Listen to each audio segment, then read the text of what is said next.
If you don't find meaning in what it is that you do every day, that's when you're at massive risk of burnout. So if you're feeling like you're approaching burnout, that's when you need to lift up the hood and start to tinker around and go, okay, this used to be something I found meaning in.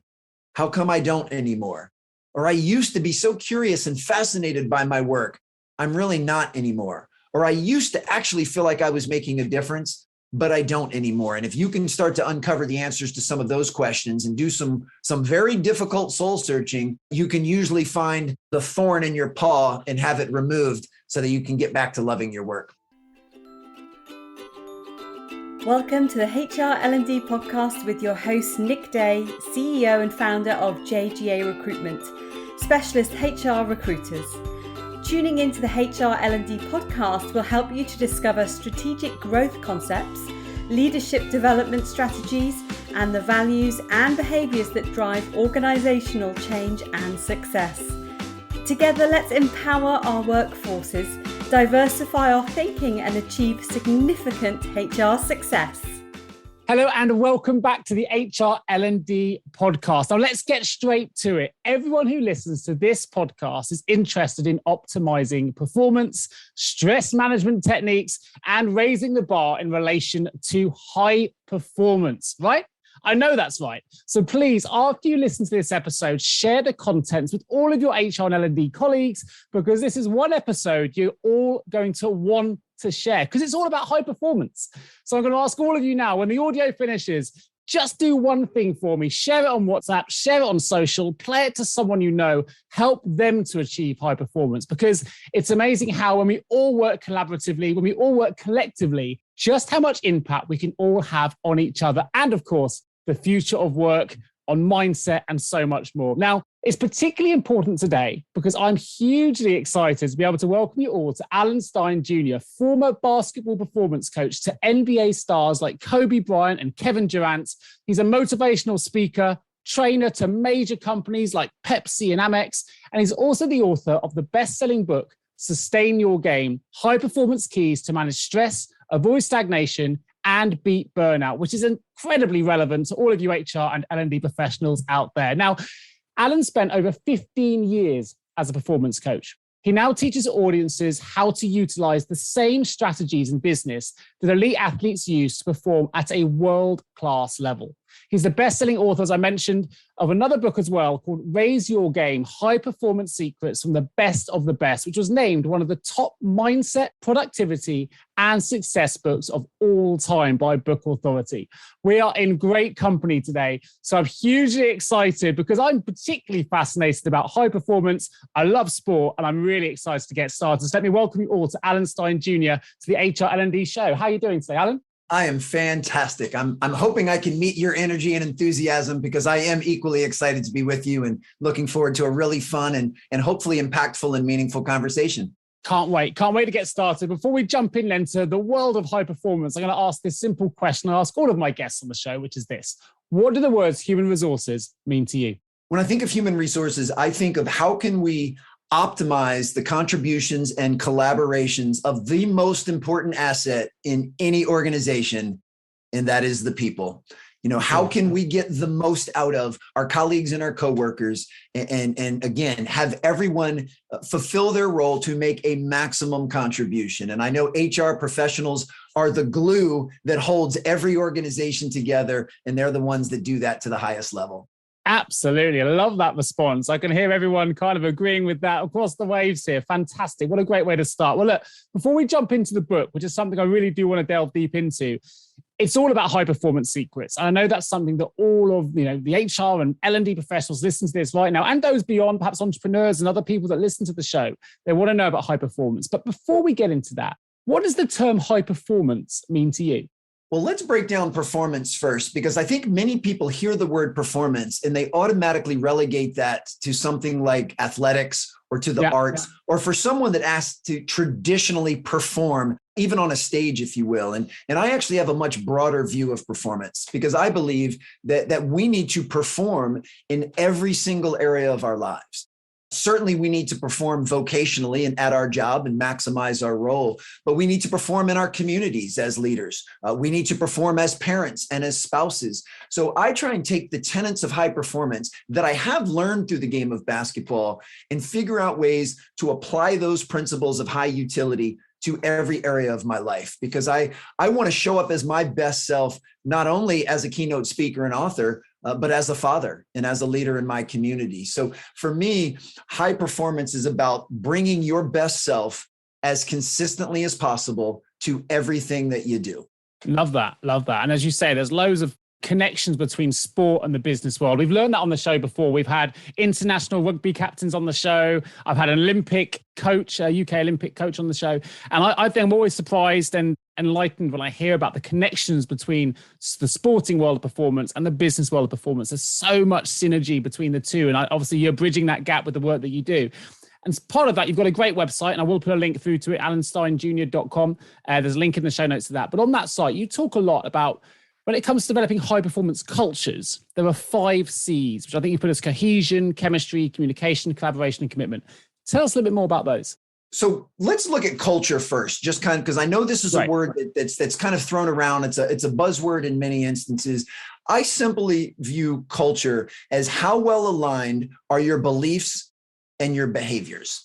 You know, most organizations are fairly clear, if not crystal clear, on what it is that they believe. You know, they're crystal clear on their core values. They're crystal clear on their mission, on their vision. But the real key to having a high performing culture is making sure that everyone in the organization behaves accordingly. You know, that what people say and what people do on a consistent basis are in alignment with those things.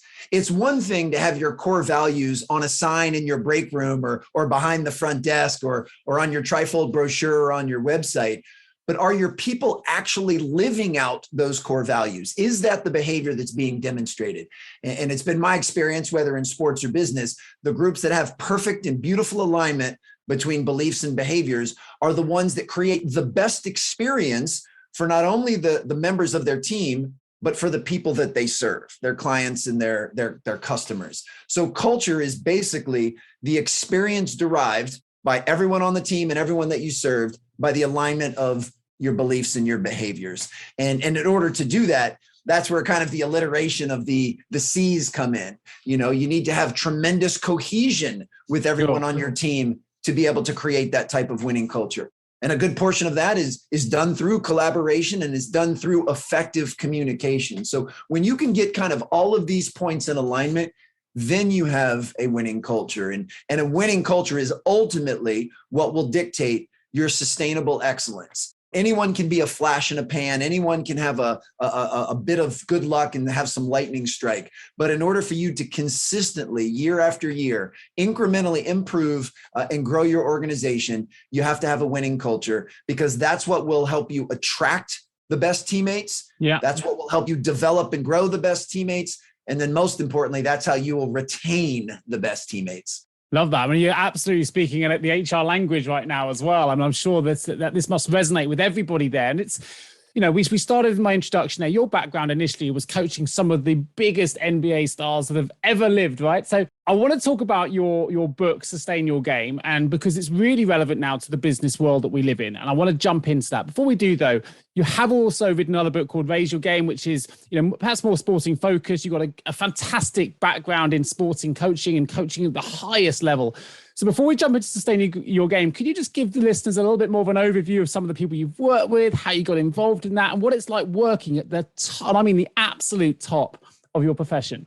Most certainly. So for context, it's important for folks to know that basketball was my first identifiable passion, that I fell in love with the game of basketball at 5 years old. And I'm so thankful that here 40 years later, basketball is still a major pillar of my life. And, you know, as I progressed up and ended up playing at the university level, I started to develop an equal love for performance training, for strength and conditioning and fitness and mindset and nutrition. So when I graduated from university and realized it wasn't in the cards for me to play basketball professionally, I figured what could be better than combining my original love of basketball with my newfound love of performance training. So I became a basketball performance coach, and I chose to specialize primarily at the youth and high school level, because that's where I felt I could make the biggest impact. Yeah. Well, I had an opportunity to work at 2 different high schools here in the Washington, D.C. area that have produced over a dozen players currently playing in the NBA, the most notable of which is Kevin Durant. So I got an opportunity to work with some outstanding talent at very young ages. And I got to see what it took for them to climb that proverbial mountain and reach, their dreams and their goals of playing in the NBA. Well, that's what led to some opportunities with Nike basketball, with Jordan Brand, with USA basketball. And I got a chance to work events for guys that were already established legends. Guys like Steph Curry, LeBron James, and Kobe Bryant. So I got to see not only what it takes to reach that proverbial mountaintop, but what does it take to stay there and to sustain excellence for long periods of time? So my journey has given me that vantage point of the climb and the ability to sustain. And that was really the impetus for both books. Just to make sure your folks know, I write the books that mirror what it is that I'm going through in my own life, which means in essence, I'm writing the book that I need to read myself. So when I decided to leave the basketball training space and enter the corporate keynote speaking space, an area where I had no name recognition, no credibility, and not an ounce of experience, I needed to uncover what would it take for me to reach optimal performance as a keynote speaker and author. So that was the reason for writing Raise Your Game. Then over a couple years of that, I realized, and this is not to imply that I'm done my climb. I'll be on the climb to optimal performance for as long as I'm around. But I started to realize there was a slight difference between reaching optimal performance and sustaining it. And I found that the 3 things that undermine our ability to sustain excellence and to sustain fulfillment is stress, stagnation, and burnout. And those were 3 things that I have been challenged by and continue to be challenged by throughout my life. So that was really the impetus for writing the second book. And I did that during the pandemic, where I found that those 3 things had been heightened exponentially, that people were feeling stress, stagnation, and burnout to unbefore-seen levels. So not only am I writing these books kind of as self-therapy to help me grow and improve, I write them in service of others, because I figure if it's something that I'm going through and it's something that I'm challenged with, somebody else out there would benefit from this. So that was the reason for writing both books. And I deliver those programs both virtually and on stages as well, and just have so much fun sharing all of this stuff. Fantastic. Well, a great overview. Thank you for sharing that with us. And I think actually you touched upon the 3 things that certainly the HR community is feeling right now. Burnout after the pandemic in particular, where they've really had to manage so many parts of an organization to make sure the employees' welfare is looked after and the business continues to run optimally. But something that just comes to mind, it's not a pre-prepared question here, but you mentioned about that journey to the top of the mountain that you got to, coaching some of the best stars in the world. Often you hear when you talk about people when they get to the top of that journey, and this will be relevant for HR people out there that maybe they've just got their that final role as an HR director or VP of HR. They've climbed that mountain, they've hit the pinnacle.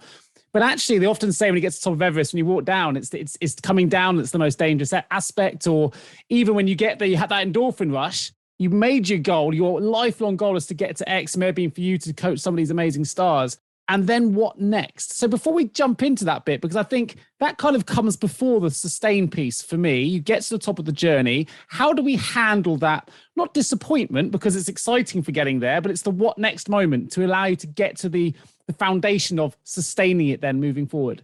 Oh, I'm so glad you went in that direction. That is such an incredibly insightful and very accurate thought. And really it comes down to shifting your perspective off of the destination or off of the outcomes and results and refocusing that lens on the process or on the journey. See, when you can learn to actually love the climb, then reaching that proverbial mountaintop is just the byproduct of that. It's it's a nice bonus. It's kind of the cherry on top. When you can actually relish and revere and respect and love the work itself, then you've already won in advance. And I know that is much easier said than done. We live very much in an outcome-based society. And I understand that people are vying for promotions and they want that title. They want to reach certain metrics. And there's nothing wrong with any of that. But it can be a very slippery slope if the majority of your self-belief and your self-value and your confidence simply stems from those external metrics. When you can learn to detach from those external metrics and just love the work, just love the climb, just love the process, that's what will prevent you from having that massive letdown after you've reached it. And we do very much, as you said so beautifully, live in kind of this what next mentality, that you just achieve something that you've been working towards for years. And the elation you get from that is incredibly short-lived. And it's time to refocus the lens on something else. And to avoid that roller coaster of the immense high followed by almost a depression, for lack of a better word, is just loving the climb. It's saying, hey, I've enjoyed climbing this mountain and reaching this goal. All right, where's the next mountain for me to climb? Because I love the climb so much. And that shift in perspective is what will keep things much more stable and actually bring you so much more fulfillment. Because the other very slippery slope that many high performers, and that's what I consider everyone listening to your show right now, is that we actually connect our self-worth to our achievement. And the problem with that is that means that when you're achieving, you feel good about yourself. And when you fall short of a goal, or after you've reached a goal on the way back down, then you start to feel lousy. And I don't know about you, but I think life is too short to spend any significant amount of time feeling lousy. And I found the remedy for that is loving the work, loving the process, and actually loving the climb. Oh, I love that response. I've got to package it. Honestly, it resonates with something. I had a conversation with my daughter, and people on the show might have heard me use this reference before, but my daughter's struggling with her homework. I'm just going to throw it out there because it's really easy for me to sometimes give her the answers. I can say, right, it's your maths homework. Give it here. I'll give her the answers. You're struggling with it. You're upset. And then we'll just move on. But I said to her, it's a bit like when you climb an Everest, right? If you climb Everest, that journey to the top is hard work, months of training, acclimatization, challenge, could be, all kind of things can go wrong. When you get to the top, you have this amazing panoramic view, only for a moment. But if I flew you to the top and you met me there and you got there by helicopter, we've got the same view, but the view is entirely different.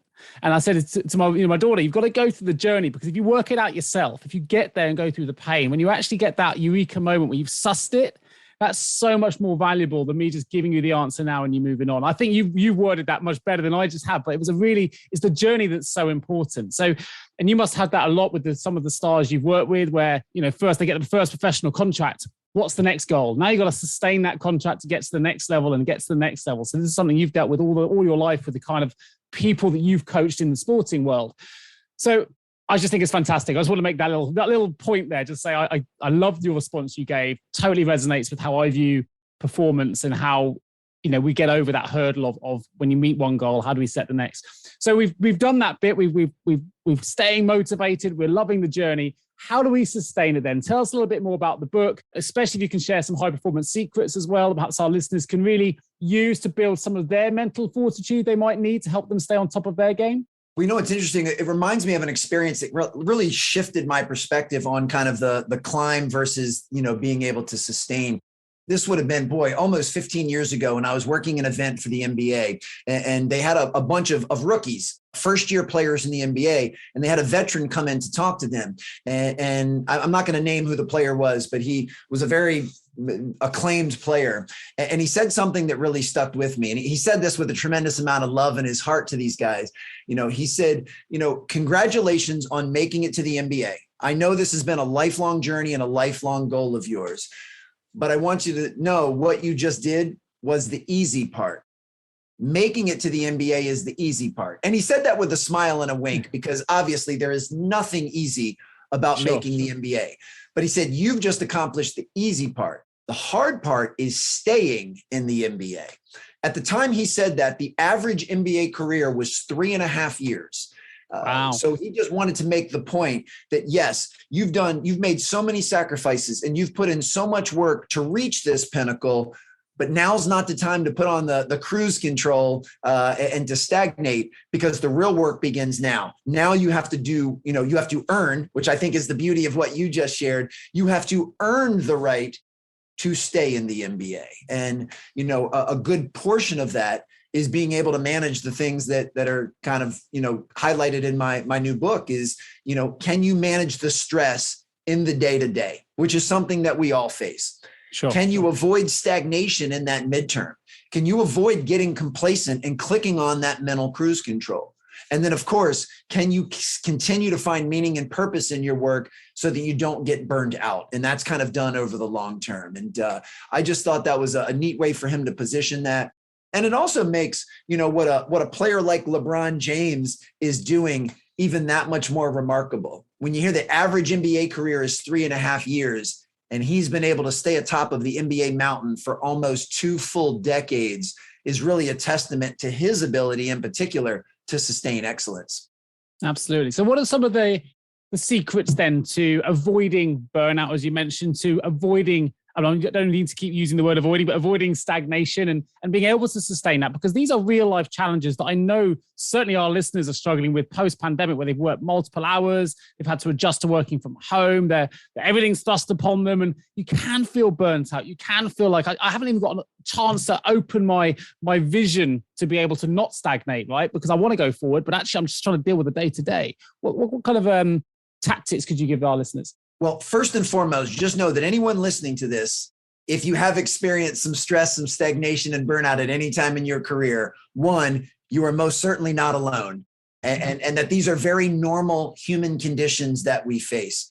And that none of us are impervious to them or immune to them. These are things that we'll all be dealing with in some fashion over the course of our entire life. But can we come up with some strategies and some systems and some processes to lessen their occurrence and certainly lessen their severity? So what I'll do now is I'll give you just kind of some brief thoughts on stress, stagnation, and burnout. And you tell me which ones you'd like to dive in deeper or how you'd like to navigate this conversation. Perfect. So the first thing I'll say about stress, and this sometimes is an eyebrow raiser and comes off as a controversial statement, but I firmly believe that stress is a choice.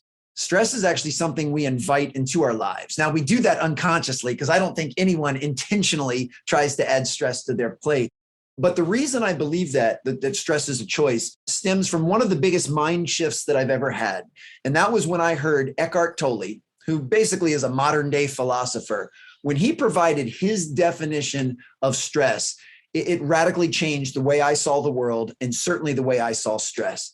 And Eckhart Tolle said that stress is the desire for things to be different than they are in the present moment. That's it. You wish things were different than they were right now, which in essence means you are fighting against reality. Whatever's happening is actually happening, and your stress does not come from what's happening. It's derived from your resistance to it. So that was one of the biggest mistakes that I had made for most of my life, thinking that stress was caused by circumstances and events and what people said and what people did. I thought that was the root of my stress, when in essence, it wasn't. Those things were just happening. The world was just doing what the world was doing. My stress was caused because I was resisting those things. It was because of my perspective of those things. It was because that's how I was internalizing those things. So the first step to lowering your stress is having a level of acceptance. Now, before anyone listening turns this off or thinks that I've absolutely lost my marbles, I'm not saying that the things that go on in the world are to your liking. I'm not saying they're your preference. I'm not even saying that some of the things that happen in this world are inherently good. What I'm saying is you don't have any control over those things. Those things are just happening, and it's how you choose to internalize them. And most importantly, your response to them is what will determine your stress. I loved your example of, you make the climb to the top of Everest. I'm flown in by helicopter to the top of Everest. We're both at Everest, but we have very different views and very different perspectives. Well, it's the same thing with stress. You and I could both be stuck in the exact same traffic jam, but we could view that very differently. Absolutely. You could choose to view that as something that is happening to you, and the world is conspiring against you to make sure you're late for your meeting. And you could white knuckle your steering wheel, and you could, scream some obscenities and honk your horn and allow your blood pressure to rise and throw yourself into a funk. I could be sitting literally in the car next to you and choose a very different approach. Say, it's not my preference to sit in traffic, but this is what's happening right now, and I'm okay with it. I accept what's going on, and I'm going to either enjoy some quiet and some stillness. Maybe I'm going to fire up a podcast like yours and listen to a podcast. Maybe I'll give my mom and dad a call and catch up with them, but I'll text the person that I was supposed to meet and just tell them I'm going to be a few minutes late. You and I are in the same traffic jam, but we are creating different levels of stress based on our perception. So that's how I look at stress. Stagnation is what I've said a couple times before about putting on the cruise control. It's allowing a level of complacency, if you will. And I found that when we stagnate, the frustrating part is we stagnate our outputs. our productivity, our efficiency, our mindset. That's what stagnates. And I've also come to realize that our outputs are directly impacted by our inputs, what we read, watch, and listen to, who we choose to invest our time with, who we connect with on social, all of these different things. The stuff that's going in dictates the stuff that's going out. So if the stuff that's going out has started to flatline or stagnate, or you feel that you're just kind of on the hedonic treadmill and you're just treading water, the very first thing you can do is shake up the inputs. Change what you read, watch, and listen to. Change the stuff that you feed your mind and your emotions and your heart, and then change who you are investing your time with. And that will increase, your ability to have better outputs. And then lastly, with burnout stems not only from working long hours, that is part of it, but it's when the long hours that we work and the sacrifices that we make are no longer in alignment with what we find meaningful, with the purpose that we find in our work. If you're not fascinated or curious by your work, if you don't feel you are making a contribution to your team or to the greater good, and if you don't find meaning in what it is that you do every day, that's when you're at massive risk of burnout. So if you're feeling like you're approaching burnout, that's when you need to lift up the hood and start to tinker around and go, okay, this used to be something I found meaning in. How come I don't anymore? Or I used to be so curious and fascinated by my work.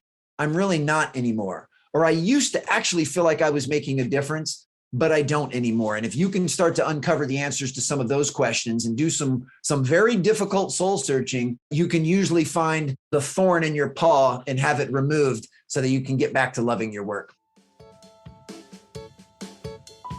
Have you ever asked yourself, how can any recruiter understand my HR recruitment challenges? Please don't give up on your hiring challenges just yet. Here at JGA HR Recruitment, we appreciate the difficulties associated with attracting, recruiting, and retaining top human resources talent. We also understand just how costly a poor hire can be. JGA HR Recruitment would like to partner with you to help you overcome your hiring challenges. Contact us today on 01727 800 377 or visit jgarecruitment.com to find out more.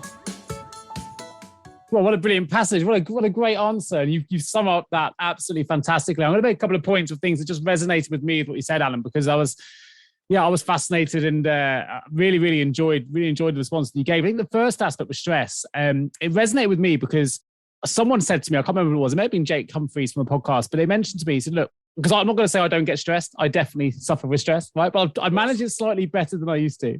So do I. But what he said, what I heard was, he said, look, before you get stressed, try and, particularly if it's by email, and we all often become keyboard warriors in the world of work now, we're all online and connecting. But actually, sometimes it's an email that makes us stressed and we see the way that it's read and we can't always read tone in an email. But one thing that Jake said was this: when you get an email or you get a call and you're not happy with the response, try and ask yourself, what would you have said if you were them? Now, bearing in mind the person that sent it to you, bearing in mind their culture, their demographic, their time zone, the work that they do, their level of education, all those different things.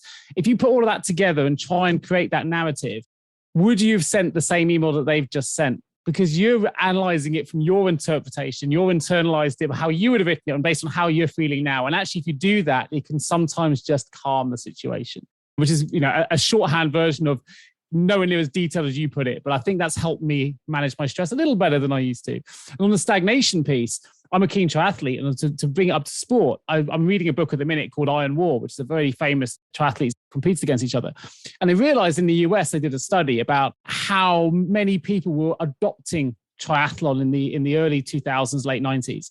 And they realized it wasn't about winning the race or finishing it. It was the getting comfortable in the uncomfortable and going through that pain, which links it back to the journey. It was being able to suffer pain and still getting to the end result that made that endorphin rush at the end so much more powerful. But people were looking to do triathlon because marathons weren't giving them the same buzz anymore.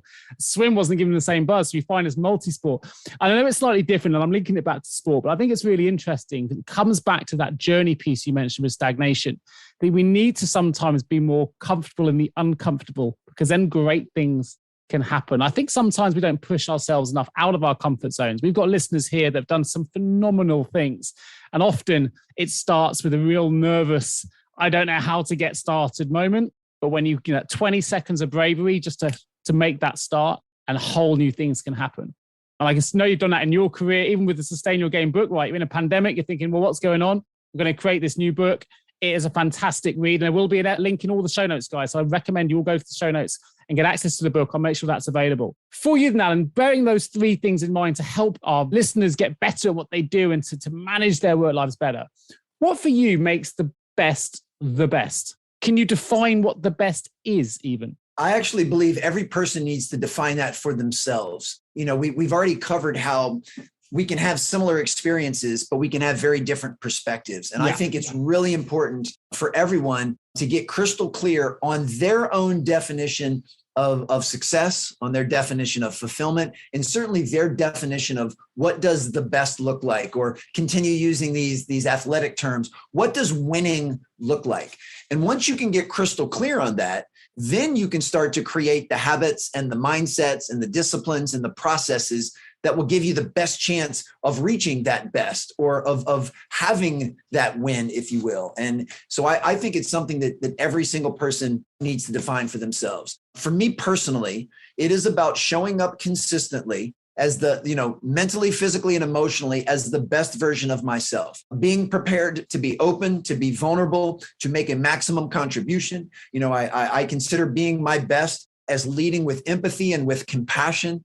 I consider being my best to be open-minded to diverse thoughts and diverse perspectives, and try to be as inclusive as possible. And I know these are all terms that your audience, swims in daily. I mean, I very much consider, and I'm certainly not saying this to pander to your audience, but HR professionals are the unsung heroes of every organization. They are the glue that holds everything together. It's been my experience that, the leadership team or the top sales producers, they're the ones that get many of the accolades, and they're the ones that make most of the headlines. But they can only do that because of the foundation that's been provided by those in HR. So I really mean that sincerely. And HR are the gatekeepers to culture, and they're the gatekeepers to empowering and encouraging everyone in the organization to show up as their best, however they define it, as consistently as possible. And when that does happen, we need to praise that behavior, because that which gets praised gets repeated. When that doesn't happen, when someone in your organization shows up as less than their best self, we need to have the courage and care enough to hold them accountable to that. Now, we need to do that with empathy and compassion, not through judgment or blame, but we need to be able to encourage them and hold them to a high level of accountability and say, look, I believe you're better than what you're showing me right now. I care about you and I care about us. And I believe you are capable of making a bigger contribution than you are right now, or you're capable of showing up as a better version of yourself. And I want to help support you in being able to do that. What do you need from me in order for you to be your best? I think that is one of the most important questions that a leader can ask, and absolutely one of the most important questions that someone in an HR position can ask. Yeah, what a great response. And I think it'll be a great entry to the start of my HR book if I ever write one, Alan. I'll snap that and put it in. So, okay, let's take it back a second then. So for me there, you've talked about compassion. You talked about, I think energy comes through, ability to meet someone's potential. Often we hear the phrase that knowledge is power. Now, you work with some of the biggest brands in the world, from Amex, Pepsi, and the biggest superstars, LeBron James, you mentioned, Kevin Durant, and so on. So let me ask you, is knowledge power? Do we need that knowledge in order to create the levels that we need to get to, or can we disrupt that a little bit? I understand that there's something sexy about the cliched comment that knowledge is power. And I have been hearing that my entire life. And I'm not going to say that it's wrong, but I actually believe it's just incomplete. Because I don't think knowledge in and of itself is where the power is derived. It's the application of knowledge. That's where we stem our power. The just knowing something without doing is in essence useless. You have right behind you have that beautiful bookshelf with so many beautiful books. If those books just stay on your shelf and you don't read them, well, then you're not going to acquire any knowledge. So I think we can all agree that wouldn't do you any good. For sure. If you do read every single book on that shelf, but you don't apply any of the teachings or any of the lessons, then in essence, nothing has changed. It's really no different than had you not read the book in the first place. So the key is being able to take some of those beautiful works, read them, internalize them, and then start to put them into action. Then start to put some of their strategies and their principles into play. That's when you'll actually see a change in your results and a change in the way that you approach the journey. So for me, it's all about action. It's all about implementation. It's all about execution. But it's very easy, especially for those of us that enjoy the self-development space, to constantly be on the quest for knowledge when we're not even applying the stuff that we've already learned. We said at the beginning of this conversation that it's very easy to have that, what's next mentality. And I've done that before. I've read a book cover to cover, really enjoyed it. And then the first thing I think is, all right, what's the next book I can read when I haven't even started to implement the stuff that I just got out of that book? The analogy I use, and I think people say often, I'm looking to add tools to my toolbox. That's a phrase that I hear often. Yeah. And very similar to knowledge, my question is, are you using the tools that you have? Because if all you're doing is adding more tools to your toolbox, all you're going to do is be lugging around a heavier toolbox. How many hammers does one need? I'm not very handy. I'm not good with tools. I'm not good with fixing things. So I don't have the answer to that. But my question would be, if you're not using your hammer or your screwdriver or your wrench or your saw, then what's the point in adding all of these additional tools? You're not even using the basic tools, the fundamental tools that you have. So for me, where I've really tried to make a shift in my own life over the last few years is to narrow my window and narrow my focus to a handful of fundamentals and basics, ones that I believe have very high utility and can serve me in every area of my life, and try to apply and execute and implement those as frequently as possible. And when I can do that effectively, then and only then do I look to graduate towards maybe a more advanced tool or a more advanced technique. But I don't want to skip over those basics or those fundamentals. So I do believe that knowledge is the start of something that can be an absolute game changer, but it has to be implemented and executed in order for that to take place. Yeah, you articulate that very well. And you mentioned that knowledge is power is a well-known cliche. I think another one, which is jack of all trades, master of none. We don't want to use all the tools in our toolbox not very well is not as powerful as using a couple of them really, really well. So yeah, it's a similar kind of cliched use. So let's talk about sustain your game then. Tell us a little bit about some of the learnings that our listeners can take away from the book and some of the things they might be able to implement on the back of reading the book. I've got a question to come after this, which relates to chapter 10, but I'll keep that a secret for now. But I wonder if you could just tell our listeners a little bit more about, some of the tools you would give them in the book if that might help them. Well, I did touch on it earlier, and then you said something incredibly profound and insightful after when I was talking about stress, about when someone says something to you, not allowing that to stress you out, but having the empathy and compassion to take a pause and think, okay, why did they respond this way? Yeah. And you led into something really important. And I think this is kind of the fundamental theme of the book, and I don't know who originally said this. Certainly it wasn't me, but it's kind of this mindset as we don't see the world as it is, we see the world as we are. It's incredibly important for each and every one of us to have the humility to acknowledge that the way we see the world, and that can be on a macro level, like the way we see society, or it can be on a micro level. The way I see one of my colleagues at work is biased. It's inherently biased because I'm seeing the world through a different lens than you are. Sure. And the lens at which I see the world has been impacted by how old I am, by my race, by where I grew up geographically, by how I was raised, by my friends, by the people that have coached and taught me, by the things that I read, watch, and listen to, by what I consume, content-wise on social media. All of these things have had a massive impact on the way that I see the world. These things have helped navigate my thoughts and my feelings. These things have not navigated my beliefs and my perspectives. So I have to acknowledge, and we've hit this point a couple times already, that you and I can both be looking at the exact same thing at the exact same time, and we see things differently and we have different feelings about that. Yeah. And with that, I have the humility to acknowledge that if the way I'm seeing the world is somewhat biased, then of course the way everyone else is seeing the world is somewhat biased as well. Is try to get out of the construct of looking at the world through the lens of right and wrong or good and bad, and instead just say we all have different perspectives. And my goal is to get to learn your perspective as much as I can. Even if it's something that you and I fundamentally disagree on, I'm going to first respect the fact that you are entitled to have your own opinion on it, just like I believe I am. Secondly, I'm going to get really fascinated because I want to find out, why do you believe what you believe? I mean, you and I are relatively informed and educated guys. And if you and I see something very differently, instead of trying to judge you or condemn you, or even worse, beat you over the head until you see the world the way I do, which is completely futile and never works. Instead, I want to lean in with fascination. I want to figure out, why do you believe what you believe? Like, I'm curious on how you could see something so vastly differently than I do. I want to learn more about that. And that will cause me to lean in with empathy and compassion. And this doesn't mean that I'll end up agreeing with you. And this doesn't mean that we'll end up on the exact same page. But I found, as a connective tool, when you become fascinated and curious instead of judgmental and condemning, and when you respect the fact that what I believe is not fact, and it is not right, and it is not a truth, it is simply my belief, that helps take some of the diffusion out of the divisiveness that I think we see in so many different areas. So it's the same thing really in any area. I just have to acknowledge that the way I see it is not fact, and it is not a truth.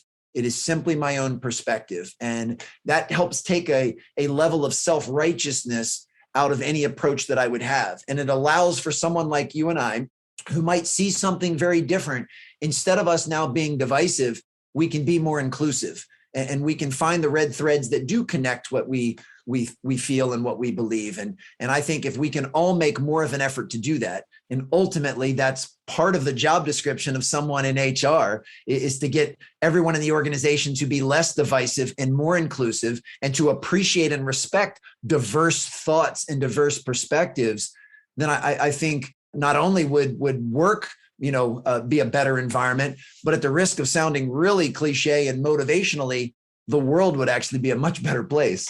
No, I couldn't agree more. And actually, you've touched upon something which is, I think, extremely relevant for the world of HR and the future of work and the way that we're seeing it, which is, this is not new, but getting rid of the command and control culture that we've come from and moving into, well, effectively is the way you've described it there, a coaching culture that involves asking questions before giving responses, a culture that, as you say, needs compassion, needs empathy, needs inclusion, needs diversity of thought.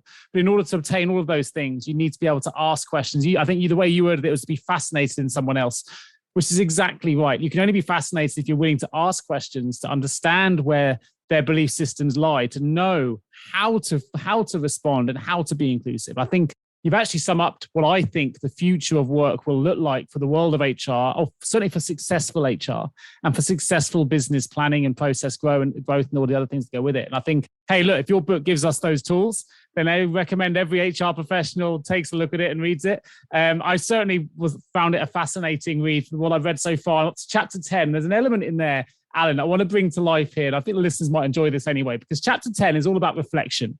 And you ask the reader what the biggest adversity is that they're currently facing. So I'm going to flip it over to you and say, you're a very successful high performance coach. You've found your feet in basketball coaching and now keynote speaking. So what's the biggest adversity you're facing at the moment? And how are you using your own processes to sustain your own game to power through whatever that adversity might be? At present, my biggest adversity is not necessarily something singular or acute, but it's more of an accumulation over the last couple of years, which have been incredibly challenging. The pandemic has provided a massive disruption, not only to us professionally, but personally as well. And I can recognize that I've accumulated, and I'll just call them some issues, and I say that with a huge smile, from that disruption. There are two things that bring me immense joy. One is watching my own children, and I have 3 kids. I have 12-year-old twin sons and a 10-year-old daughter. Watching my kids do the things they enjoy, which at present is mostly wrapped up in sport. All 3 of my kids are basketball players, and they love to play basketball. And for a good almost year, that was sidelined. I didn't have the ability to watch them play because youth athletics were hit on pause and put on the shelf here. So I wasn't able to do something that really fills my bucket. The other thing that really lights me up is being able to be on stage and to be in boardrooms and conference rooms and sharing with folks like your listeners. I love giving keynotes. I love leading workshops and doing trainings. I love sharing the things that I've found have been really helpful in my life. I mean, that fills my bucket. And once again, I wasn't able to do that in the traditional way. I wasn't able to do that in person for almost a year. I was able to deliver that virtually, which I'm incredibly thankful, kept my business afloat, but it doesn't fill my bucket the same way because you don't have that in-person energy and the ability to be around other people. So, for almost a year and a half, the two things that most fill my bucket were disrupted and distracted. And I don't say that to blame, complain, or make an excuse. I mean, I understood that's the reality and I found ways to cope, but I'm now finding, there's some remnants of that and some things that I still need to recalibrate and reconcile. And in addition to putting my own things in practice, and that's one of the reasons I love being a speaker and an author, is I feel indebted to holding myself to the things that I teach. I feel that if I'm going to share this from stage or I'm going to share this on the page, I need to be living this myself. But I also look for outside help. Funny enough, a couple hours after this recording, I've got an appointment with my therapist. I go see a therapist once or twice a month because they can help me see my blind spots and they can help me heighten the tools that I need, the self-reflective tools that I need to get myself out of these funks. And, you mentioned the future of work is about less command and control and more about asking questions and empowering. And I found that's what a great therapist does. A therapist never tells you what to do, or at least a good therapist doesn't. What they do is they hold space and they ask insightful questions so that you can come to your own conclusions. And of course, the beautiful part of that is you're the one creating your resolution. You're the one creating what you're hoping will move you to a higher place, which means you're the only one that can hold yourself accountable. So if I try and do something to up level and overcome some of this adversity and it doesn't work out, I can't blame my therapist because they didn't tell me to do that. I'm the one that created that blueprint. So I'm the one that has to look in the mirror and hold myself accountable to a level of extreme ownership. So I find that incredibly helpful. So the process of going in for therapy not only helps me personally, but it also reminds me of the type of leader that I want to be and the type of way that I want to navigate the world and interact with others, which is to hold space for them, encourage them, support them, pour into them so that they can come up with the best solutions possible so that they can be the best versions of themselves as consistently as possible. I think it's really interesting you mentioned a therapist, the support that it gives you, because I can't think of an example where it hasn't happened, but when I've spoken to people that are very much entrenched in the world of high performance, and they could be business entrepreneurs, TEDx speakers, authors, people like yourself that are working with the superstars, actually most people that are at the top of their game tend to have someone else that supports them whether it's a performance coach, a therapist, whatever it might be. And actually it seems to be a lot more open now that people talk about that. And certainly for my own business, I have a performance coach as well that I go and speak to, and I've had him on my show. He's been brilliant for me, where as you say, gives you that self-reflective opportunity. And I think if there is an HR professional out there who's struggling with some of the things you talk about in your book, stagnation, burnout, stress, actually having someone, if it's as well as your book, but having someone alongside it they can speak to and be self-reflexive about can have, huge improvements to well-being and wellness and all the things that you talk about, and help you become, as you say, help you reach the top of whatever that mountain or that vista is that you want to get to. Oh, I'm so glad you brought that up. And yes, it has been my experience that the highest performers in any area of life have coaches, many of them a series of coaches. My therapist, I guess on some level, you could call a quote unquote life coach. I also have a speaking coach. I have a writing coach. I have a financial advisor, and I just call him my money coach because he's helping me make better decisions more consistently financially so that I can be financially free. So I know I have the self-awareness to know what things that I do really, really well. I also have the awareness to know my biggest opportunities for growth in the areas where I need help. And anytime someone has a level of expertise that it far exceeds my level of expertise in that specific area, then I strongly consider hiring a coach or a mentor in that space to help me be able to level up. And that was one of the reasons that I started offering some one-on-one coaching services, is because I believe that I can be that person for someone else. Sure. In certain areas. I mean, there are plenty of areas where you do not want to come to me to be your coach. But in some specific areas about optimizing performance and sustaining fulfillment, it's something that I'm able to have a massive influence and impact on people. And even with that said, I want to make sure that I make the huge disclaimer to you and to your audience that with everything I share from stage, everything I've put in both books, And everything I've shared with you in this conversation, it is not coming from a place of mastery. These are all things that I am continuing to work on and to refine. These are things that I still am challenged by and struggle with on occasion. So I haven't figured all of this out. But what I have done is I've put myself on a path that I'm very proud of. And I'm also very proud of the progress that I've made. In everything that we've talked about, I am consistently better at those things today than I was a year ago or 5 years ago or definitely 10 years ago.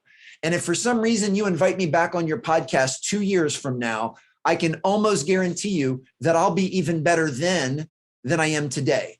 And that is because I recognize the fact that I will always be a work in progress, that I will always be under construction. No one's putting me under museum glass anytime soon. I've got a lot of work that I want to continue to do. But as we said, before, and hopefully this is a nice red bow tie on our conversation, that's what I enjoy. The work is what I love. This process of working towards self-actualization and working towards my higher self is what I love. And anything that comes as a result of that, whether that's a certain number of books sold or getting on a stage at a certain fee or whatever that may be, that's just a nice addition. That's not the reason that I do this. I do this stuff because I really and truly love the work and find meaning and fulfillment in the work.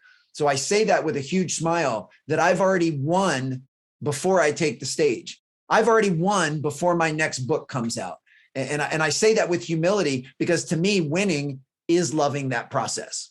You've taken it full 360 here because we started talking about loving the journey. Mm-hmm. And that's kind of where we are, right? I mean, you've made it to the top of the game. You haven't got to prove yourself as a performance coach. You've coached some of the biggest stars, not just of now, of all time in the world of basketball, right? So, you haven't got to prove that. That credibility is there. It's in the history books for you. But you're still, as you can tell, for anyone listening to this, I mean, your passion, if you're watching it, you can see it.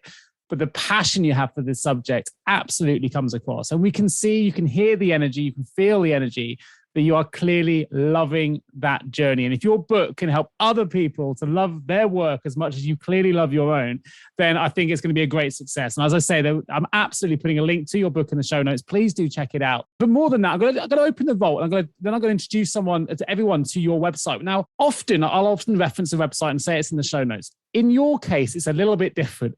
Your website goes above and beyond for anyone who wants to get into the world of high performance. And they want to find out what high performance is all about. I mean, you're offering resources, free downloads. There's coaching you can get involved in. There's meeting planners, things you can download. For anyone listening to this who is working at the top of their game, wants to get to their top of the game, is just loving the journey, and you want to find out what high performance is all about and get some resources to help you achieve more, please, please, please do go to Alan Stein Jr. That's JREN.com. Link will be in the show notes. It is a fantastic and very well produced website. So congratulations from my side there, Alan. It's a brilliant site. I get caught loose. I'm going to bring us back quickly for some short, sharp answers, which is we're going to open the HR L&D vault. Opening the L&D vault. 4 quick questions for you.